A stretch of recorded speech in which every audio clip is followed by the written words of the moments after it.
Welcome to the show. I'm Simon Carver, here with Lachlan Reed, and we're really glad to have Lara Rowan Croft joining us as a recurring guest voice for a conversation we'll keep coming back to: how work is changing when the big headline doesn't tell the real story.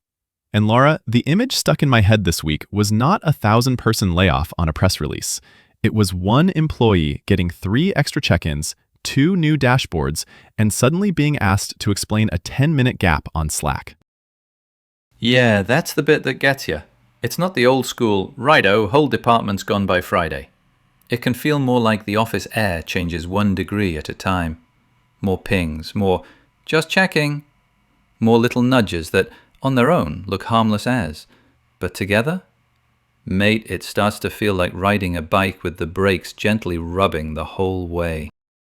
What's actually happening there is a shift from visible reduction to behavior-driven attrition. I'd call it a silent reduction strategy. Instead of announcing a workforce cut, the organization creates conditions where certain people are more likely to exit on their own. And importantly, this does not always present as overtly hostile behavior. On the surface, it can look like tighter management, higher standards, or stronger accountability. That phrase, behavior-driven attrition, is the one that lands for me. Because attrition sounds passive, almost natural, like leaves falling off a tree. But behavior-driven says no. There are hands on the steering wheel here. Exactly. This isn't necessarily accidental. If you step back and look at the pattern, it's a strategic evolution. Organizations have learned that broad layoffs create noise: legal scrutiny, reputational damage, internal fear, external headlines. A quieter method individualizes the pressure. It moves the decision from "we are eliminating roles" to "this person is no longer thriving here." And that's slippery, hey? Because if a manager says, I need more visibility, fair enough. If they say, we want stronger responsiveness, also fair enough. If they say, take PTO but be mindful of business needs, still sounds normal. Even a kangaroo could trip over this one, because none of those lines scream danger on their own. Right. Each piece comes dressed as a reasonable sentence. That's what makes it hard to name. You can't point to one memo and say, aha, there it is. It's more like the hallway gets narrower every week. Individually, these actions seem reasonable. Collectively, they change the environment. That is the key distinction. Employees often struggle to recognize the pattern because they are responding to each signal one at a time. More check-ins this month, different metrics next month, less latitude after that. But the cumulative effect is structural, not incidental. So from the worker's side, you're not thinking, I'm in a reduction strategy. You're thinking, maybe I'm just having a rough quarter, or maybe I need to prove myself again. That's the trap, isn't it? Yes, the ambiguity is part of what makes it effective. If every action is defensible, the burden shifts to the employee to prove intent. And most people cannot prove intent. They can only feel the pattern. And that's where this gets deeply human, not just managerial. Because when you can feel a pattern but can't cleanly name it, you start doubting your own read on reality. You wonder, is this an organizational shift? Or am I the problem? Yeah.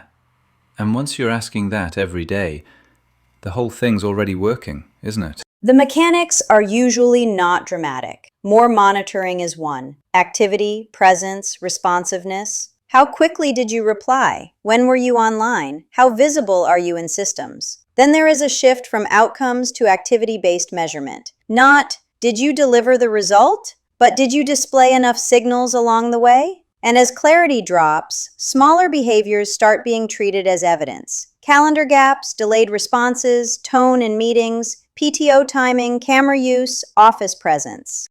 So the evidence standard changes. It's no longer the work failed. It becomes your pattern looks concerning. And concerning is so elastic, it can stretch around almost anything. Yeah, concerning can cover a multitude of sins, mate. 1 week it's output, next week it's energy, week after it's visibility. The goalposts don't just move, they get wheels fitted to them and roll off into the car park. That's a good way to put it. When performance isn't the real problem, the system often relies on moving goalposts. Support becomes less available. Information arrives later. Feedback gets less actionable and more interpretive. People are scrutinized more closely for minor behavior while being included less in meaningful work. They lose visibility, then get questioned for a lack of impact. Wait, lose visibility, then get questioned for a lack of impact. That one's going to stick with me. Because now the person is trying to solve a puzzle with half the pieces removed. And it's exhausting. Not in the dramatic movie scene way, more like a slow leak in a tire. You can still drive for a bit, sure, but every kilometer takes more effort. Less support, less context, more scrutiny. After a while, you stop asking, how do I win here?